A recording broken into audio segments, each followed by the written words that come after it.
Yeah, there you go. Sporty looking. Yeah, of course. Look, you got to be happy with the results of tonight. I mean, I good think- marketing. I think that my daughter, who runs Shadow, I think that my daughter, who runs multimedia along with Sherry Moore, is a genius at attracting the right people, not just all the people. So the people that you find here today from the media are not just the people from media. They're the best people in the media. They're the people that are interested in the style and the arts and the beauty in Washington, D.C. We have two DCs. There's the nighttime DC and then there's the daytime DC. The daytime DC is K Street lobbyists and public relations firms that deal with issues like, pork belly products. And then there's the nighttime DC, where we have a city, where we go out and we have fun and we get Botox and we get Troubadour. You get Botox. And we want to look good and feel good about ourselves.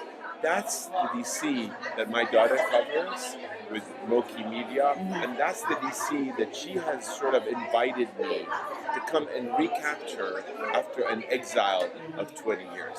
Where have you been for 20 years? I did my residency at Georgetown, and I opened my first office right here on 34th and M. And then... Nice neighborhood.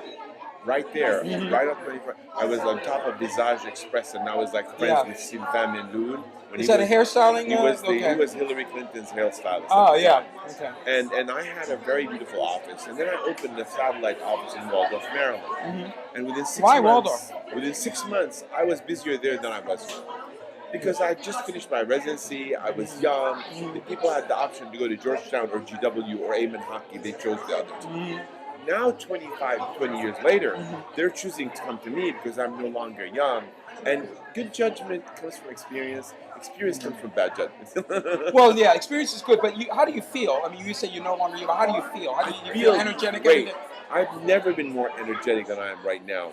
I've gone from like 3-4 days of work a week to like 5 days, 6 days of work a week, and I feel better and better. And this city, come on, this city is my city. I mean, I went to Merch. And for those who don't know where that is, where is it? Elementary school. It's right off of Wisconsin, of Connecticut Avenue. I lived when I was a kid at 4600 Connecticut Avenue. I used to go to Uptown Theater, what used to be the CinemaScope Theater. See? So I'm a DC person at heart. So when I went away and I got my medical degree and then came back to Georgetown, I've always wanted to be a Georgetown plastic surgeon. This wasn't something. How did you know? How did you know about it? How early did you know? I have an application when I was 17 years, when I was in third year medical school to Georgetown Plastic Surgery, because I used to be an artist. You know, everybody has a hobby, and my hobby was drawing and sculpture. And so when I went... Of human anatomy, or? No, of just women.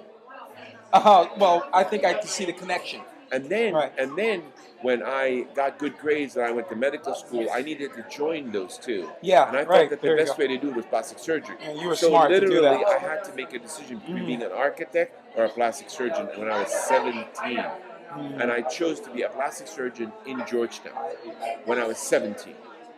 Who helped you make that decision? Did you make that on your own? I made it completely. And what was that based on? What was the rationale behind that? It was very simple. I was the best kid who could draw and sculpt in my class, and I also had good grades. So that combination, I didn't feel there was really any other. Were you thinking about money at all when you made that decision? It didn't even come to my mind. Even Really? till today, if you ask all the people around me, including my wife who says we run a non-profit organization. Oh, your wife says that?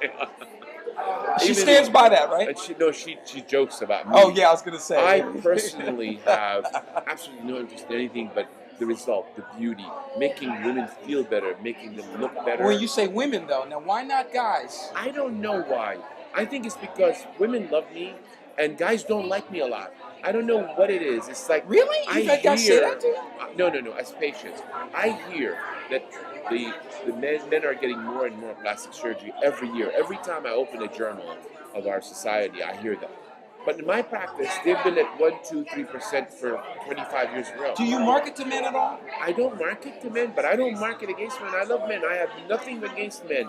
I'm just saying that women like me more than men like me. Well, maybe you like women more and you treat men inadvertently, Well, I guess you know, you got to be. There's a it's reason. very It's possible. not just yeah. Okay. It's very possible. I have no doubt that what you love sort of comes to you more than what you don't.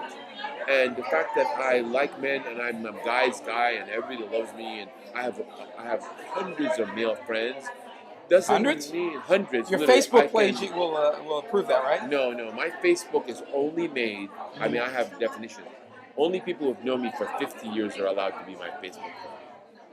Literally 50. Oh, come on. I swear to God. Go to my Facebook page. All right. Because I don't want to have friends. I think old friends, you can't make old friends. But you can make new friends every day. True.